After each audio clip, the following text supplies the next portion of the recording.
I've taken my rooftop tent on road trips across the whole country, so here's a bunch of the pros and the cons of using a rooftop tent. If you're new here, my name is Izzy. I post travel, road trip, hiking, and outdoors content both here on YouTube and on my TikTok and Instagram, and today we are going to be talking all about the rooftop tent. Now, this is my second year owning it. Last year we took it on a good bit of road trips all around the country, from Michigan to North Dakota, out to Washington, and this is our second year using it. We just got back from a road trip to Wyoming and Yellowstone and the Grand Tetons, and we used it there, so I've definitely learned a thing or two about the tent. So this will be a really comprehensive list of the pros and the cons of using it, both if you're just curious about what it's like to sleep in a rooftop tent and what it's like owning one, or to help you decide if you want one or not. So let's go ahead and get started with a couple of the pros. One of the big ones is obviously not sleeping on the ground, and this has a lot of pros to me because I am a really paranoid sleeper and a little bit of a paranoid camper at night. So being up on top of my car really does make me feel just a lot safer,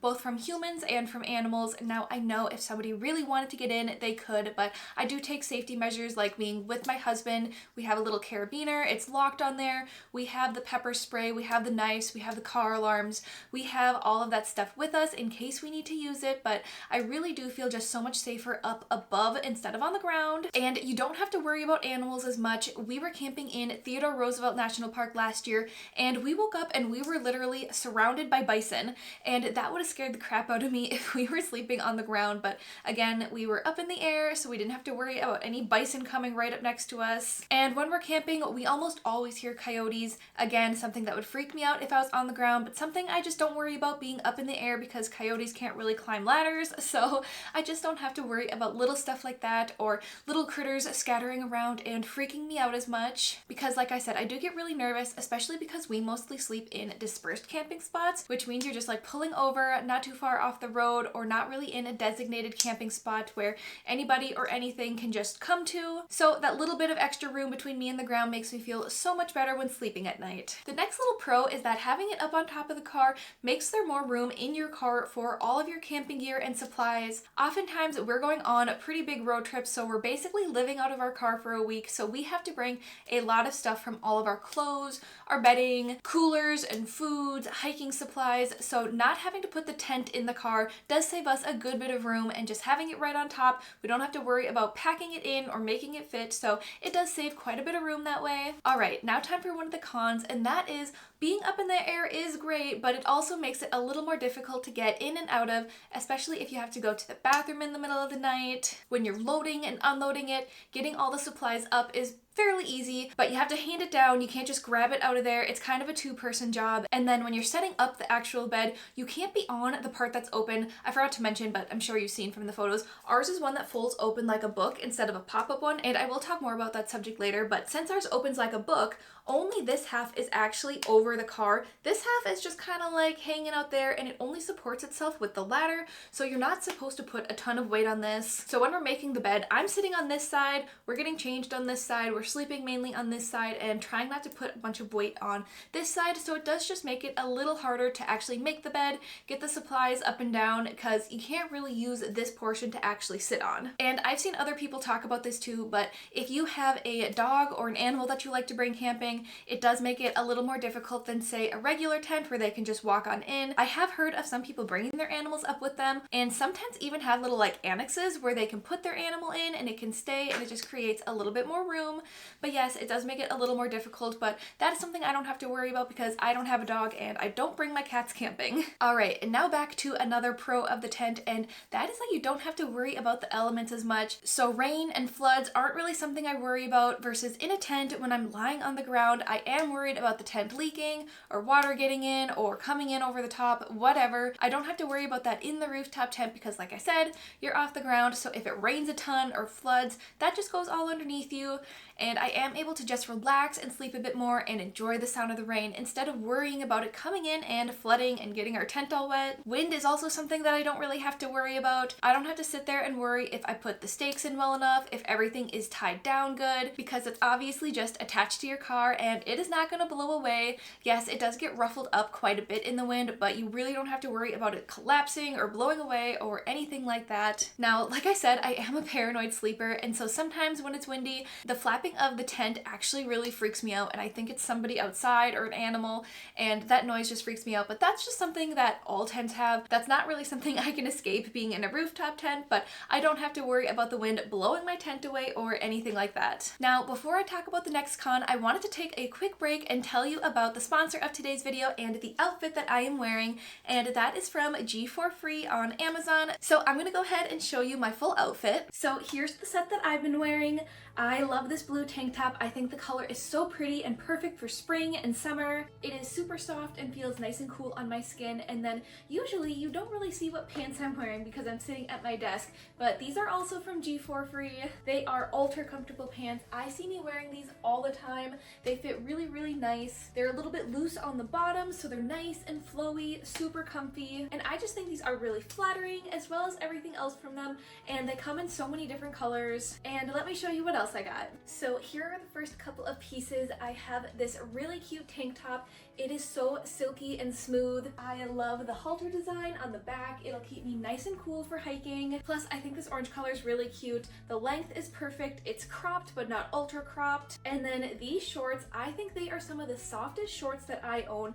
They are so silky. They feel kind of like a blanket or a fleece. And of course, they have nice big pockets on both sides. Again, I think the fit is perfect. They are just a bit high-waisted, but the perfect length and the perfect size. Plus, this neutral color really goes with everything. And the other pair of bottoms that I got is this hiking skort. Again, the color is cute. The material is soft. It's flowy, it feels like it breathes. And of course, there are shorts underneath and it has a pocket as well. I think this is a really cute way when I want to just dress a little extra girly on the trail. So if you're looking for super practical and super comfy athletic clothing, definitely check out G4Free. They have so many different options. Everything comes in a bunch of different colors and sizes, so you're sure to find something that you like. And if you're interested in any of the pieces that I'm wearing or any of the things that they offer, definitely make sure to check out the link down below. Alright, and back to the video and another con of the tent, and this is a really big one, but it is that they are very expensive, especially when you're talking about it compared to a regular tent. You can get regular tents for, you know, 50 bucks, 100 bucks,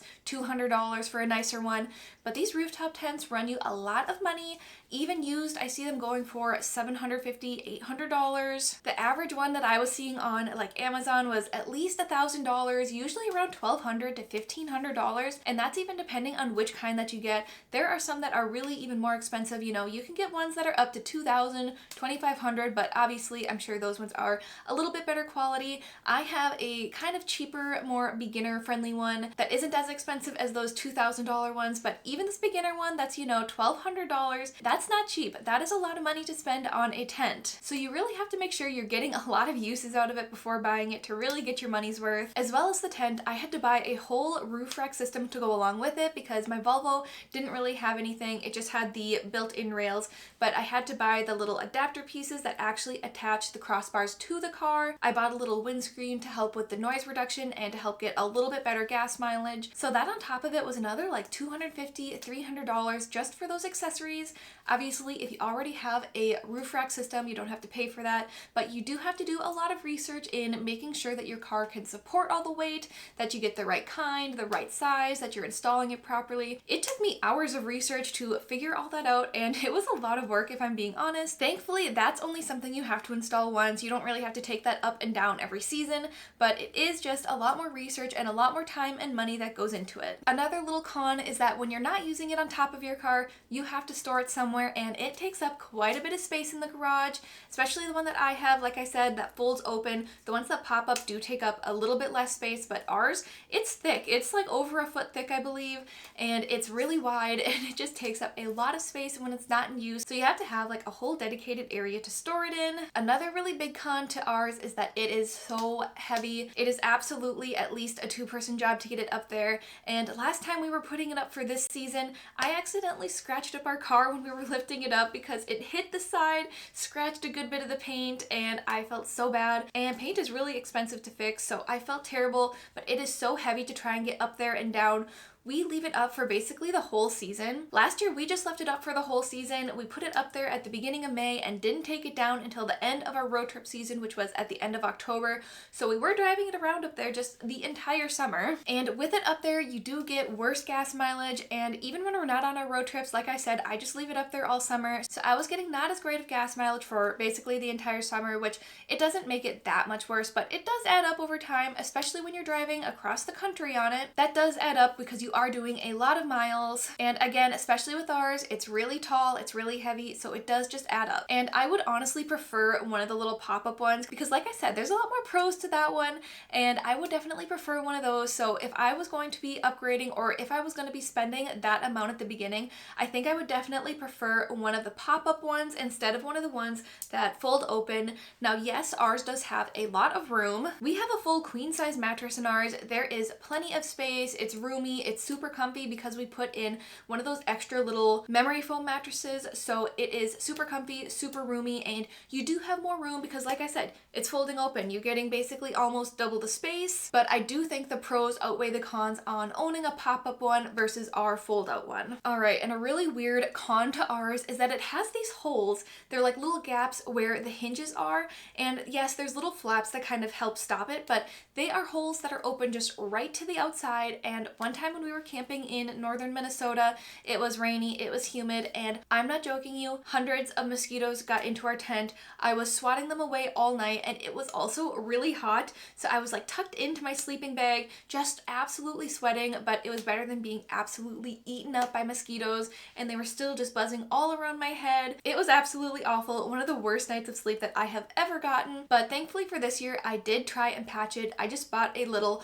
bug net, and I put some E6000 all around the open part of the hinge and attached it to that to hopefully stop the bugs from getting in. And on our last trip, it did seem to work really well. We didn't have any bugs in the tent, although it wasn't all that buggy when we went, but that did seem to work. But it was just a really weird little con to ours that there wasn't some kind of netting or protection there, and I kind of had to take matters into my own hands and DIY a net myself. Moisture also gets in easily. I know it really sounds like I'm complaining a lot, but I want to make sure I'm really comprehensive on this list. And another con is that moisture gets in really easily. Ours is just covered with dew in the morning, and you have to just fold it up right away, so it doesn't really have time to air dry because we like to take off and start our days really early, you know, 5, 6, 7 a.m. and by then the sun hasn't fully come out and dried the tent off, so we have to put it away wet, which does lead to a lot of moisture. And the mattresses inside and all the stuff we are using, like the little fitted sheet, can mold really easily. When I opened up the tent for the first time this year and looked at our old memory foam topper, it was covered in mold. We had to throw it away, and yes, that was my fault for not really fully letting it dry out and putting it away properly, but it is really annoying to have to worry about that and deal with all that moisture, so it is just another pretty big con. Alright, so now for some things that are kind of a mix of pros and cons, and we're going to start talking about the setup of the tent. So getting the cover on and off is the most time consuming thing. Our old one was a zipper cover, and that lining it up took forever. I hated dealing with it. It was so hard to get lined up and get it on properly. It was just covered in bugs and it was all ripped up and it was just pain in the butt. So that one actually got destroyed on us. More on that later because it was all ripped, destroyed.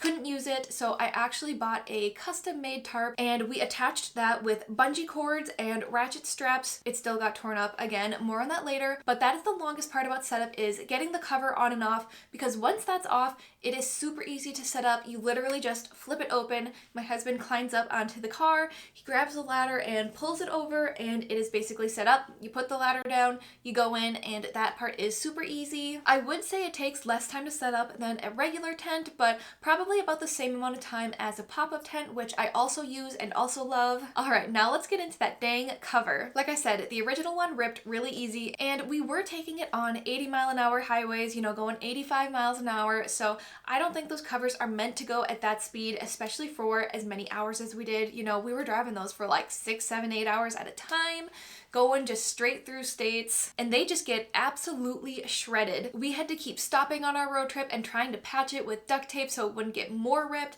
and then water would get in, or if it rained, it would just get even more flooded with water, which led to more moisture and probably contributed to a lot of the mold. So like I said, I bought a custom one, which it did last a good bit longer, but no, not really actually. It ripped on us pretty early into our road trip, maybe only like an hour of the way in. So we stopped at a gas station, you know, like an hour and a half away from home, and tried to tape it up, which did help a little bit, but even the ratchet straps were getting all ripped and frayed on us, and I bought the really heavy duty ones, not the cheap ones, and they ripped on us. And later in the road trip, one even completely ripped. It went flying down the road. So luckily we had a replacement one, and we had to buy a couple more replacements because it literally frayed so much on the corners that it ripped. And it was just a constant little bit of anxiety in my head on if the tent was going to hold up, if the cover was going to hang on, if the ratchet straps were going to break, and that was honestly really annoying and definitely one of the biggest cons of the rooftop tent.